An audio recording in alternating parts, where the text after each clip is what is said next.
Hace varios meses que estoy realmente obsesionado con el concepto de meta. Ideas como metáfora, metacognición, metacine, metaconciencia. He escuchado de científicos que piensan que la metáfora es una condición fundamental de la inteligencia, At some point, it actually makes sense for the compressor to compress itself. Metacompression. Yeah. Consciousness is metacompression.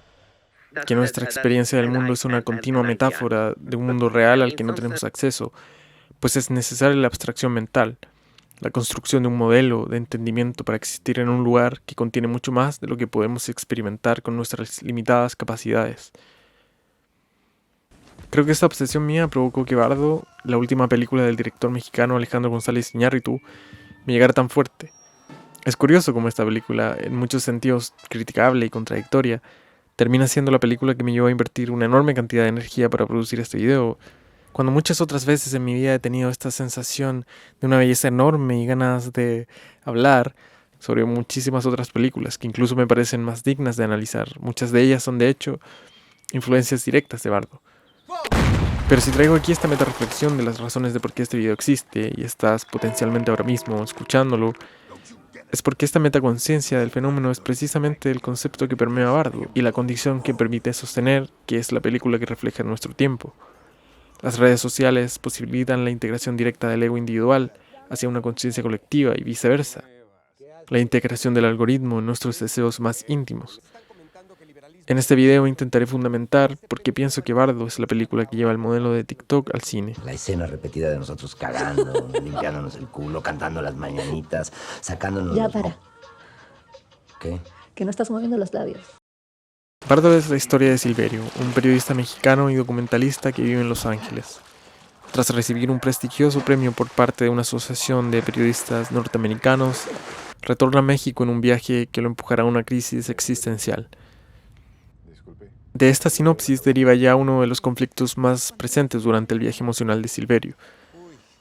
La compleja contradicción de ser un periodista mexicano viviendo fuera de su país gracias a hablar de su país. Esta contradicción es la base que conecta esta película con TikTok, pero es necesario entender por qué la contradicción es un recurso que utiliza Iñárritu para hacer metacine, es decir, usar su película para hablar de sus propias posturas respecto al cine, considerando que es una de las figuras latinas más importantes del cine que aspira a alcanzar una cierta audiencia, y como esta figura pública se complejiza cuando alcanza su vida íntima, el discurso político de su país y muchos otros factores.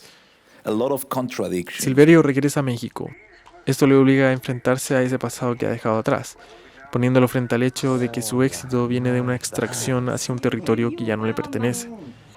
Silverio se mueve por el mundo recolectando sufrimientos ajenos, pues el periodismo está capturado por el capitalismo también, y en este tiempo eso significa la inevitable búsqueda por aquella noticia que potencialmente atraiga mayor atención de la gente, es decir, mayores ingresos. Esta contradicción es la misma del cine, que aspira a ser visto fuera de un círculo pequeño, contradicciones que Iñárritu ha explorado en películas como Birdman. Y se encuentra en Bardo desde las primeras escenas. Silverio llega al canal, un asistente lo guía por los numerosos sets donde se graban diferentes programas.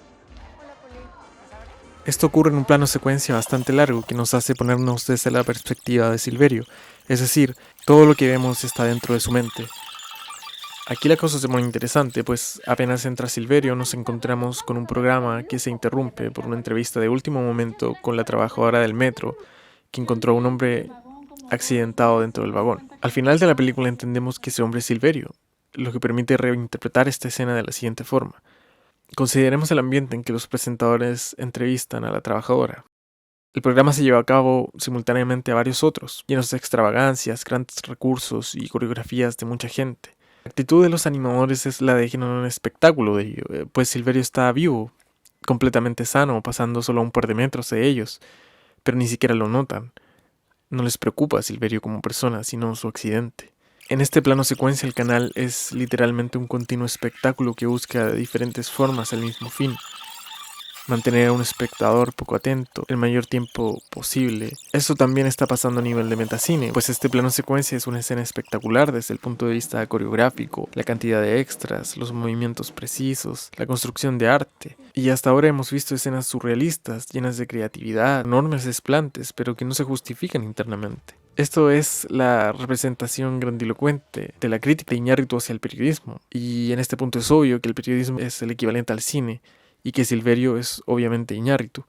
Bardo es el proceso por el cual Silverio se da cuenta que su vida se sostiene sobre una contradicción que no es en principio diferente a la contradicción del periodismo del que escapó.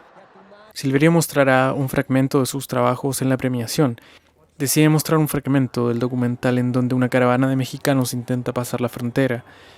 Se siente orgulloso de este trabajo, pero su hijo le dice: How is this representing you? Why use these people to talk about your life if you don't know who they are or how they Su live? hijo le dice que romantiza México, diciendo que es profundo, espiritual, pero que si le gustara tanto no hubiese criado a sus hijos en Estados Unidos. Entonces vemos el fragmento de la grabación de este documental. Iñárritu nos remonta al tiempo donde Silverio y su equipo graban a la caravana. Una niña corre mientras escucha que apareció la Virgen, y Silverio y su camarógrafo corren tras ella desesperadamente intentando capturar esta imagen. Este es un acto repulsivo, una posesión sin consentimiento, y Silverio solo se da cuenta ahora. Lo podemos ver en su rostro cuando ve a todas estas personas reunirse en torno. Su gesto demuestra su condición de extranjero, demuestra que aunque dice comprenderlo, solo es capaz de sentir una compasión que nace de su sensación de superioridad. Silverio se aleja del grupo, parece pensativo, como si se diera cuenta de toda esta contradicción, y peor aún, viendo que es un camino sin salida, que su condición en realidad es igualmente forzada a la de los migrantes, igual de contradictoria al periodismo vulgar de la televisión. Iñárritu es igualmente vulgar al cine que desprecia. Pero ¿cómo estas escenas en base a la contradicción se relacionan con TikTok? Cuando veo TikTok y cada vez que creo una nueva cuenta para reiniciar mi algoritmo, veo las tendencias que la gente está viendo y me doy cuenta que se sigue una idea general, que es la idea de metaconciencia. La influencia que una audiencia tiene sobre el contenido que se crea es más profunda que en cualquier otra plataforma, tanto así que esa conciencia colectiva se integra de una manera mucho más directa en las ideas que consideramos personales. Ese es el principio de TikTok. No importa quién seas, lo que importa es tu visión. Porque no eres tan único como pensabas. El contenido que creas seguramente resonará con otras personas. Hay una forma en que el ego trasciende en pos de una conciencia colectiva. Es la misma idea detrás de los memes. El meme es un símbolo común, un signo de lenguaje que no le pertenece a nadie. A nadie le importa que lo creó. Oscila libremente y muta según las interacciones que tiene. Así desaparece cuando deja de interactuar con otras ideas. Esto es un filtro social que se modela en tiempo real por las mismas interacciones de los usuarios. Pienso que los creadores de contenido en TikTok inconscientemente aplican una simulación de este filtro social. No me refiero a que piensen en las interacciones que tendrá un determinado contenido, pero sí intuyen si ese contenido podría funcionar o no. Por eso lo hacen. Tienen una abstracta idea de lo que la gente quiere ver o escuchar, así que esta conciencia colectiva moldea el contenido final aún antes de entrar en contacto con él. No digo que TikTok hizo posible la integración de la audiencia en la creación de contenido, sino que la inmediatez del feedback es lo que ha cambiado, y como consecuencia paralela ha permitido la expresión de contenidos ideológicamente íntimos, que en otras plataformas resultaban serios o profundos, oscuros, egocéntricos y pretenciosos. Me refiero a las inseguridades, traumas, obsesiones, que en TikTok se muestran con humor, liviandad. En este sentido me inclino a pensar que TikTok es la antípoda de Twitter, como si Twitter apelara a mantener una cierta identidad, a ser coherente con la imagen que proyectas en Internet. Pero a TikTok no le importa mantener una identidad. Se enfoca completamente en la experiencia del usuario, buscando proveer de un flujo fresco e inacabable para ti, escogido por un algoritmo que conoce tus especificaciones más íntimas. Lo sabemos. Qué miedo saber cuánto un algoritmo me conoce. El humor es la moneda de cambio de este sistema. La forma que tiene el ego de fundirse en pos de un contenido libre, que no le pertenece a nadie, que muta y se relaciona en formas que como creadores no podemos controlar. Este principio es el mismo de Bardo. Iñárritu es igualmente vulgar al cine que desprecia. Por eso hará exactamente lo contrario a una película de Marvel. Va a reírse de su propio dispositivo, de su propia cursilería humana, va a hacer explícito dentro de la película sus intenciones más internas.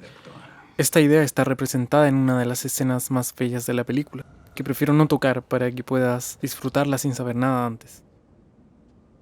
Iñárritu viene entendiendo hacia dónde se mueve el lugar del cinearte en este mundo de corporaciones desde que hizo Birdman. Puede ser poético, cursi, pretencioso, pero solo si al final demuestras que estás consciente de serlo, que es una manera de reírte de ti mismo, que alzaste tu ego hacia la conciencia colectiva perdiendo control sobre él.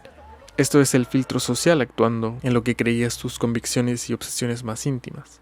The things I needed to say it without asking permission to anybody, and have the courage. I got the courage to be disliked. Regresemos a la película y tomemos la escena de la fiesta. Hay una gran fiesta, un recibimiento de cientos de personas a Silverio. Este se encuentra con su amigo Luis, a quien dejó plantado en la entrevista del canal al que Silverio realmente nunca fue. Luis, muy enojado, comienza a decirle con total honestidad lo que piensa genuinamente de su documental. Una sumatoria de escenas carentes de sentido que no sabía si morirme de hueva, jetearme o cagarme de risa, cabrón. Y comienza a describirle escenas que hemos visto antes, burlándose de las pretensiones y recursos poéticos de Iñárritu.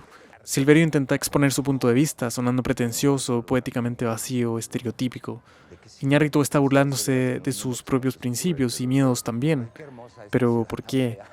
La audiencia del cine en esta época conoce las tramas y recursos de todas las películas para internamente justificarse a sí mismas. Así que es natural la transición hacia evidenciar literalmente tus intenciones.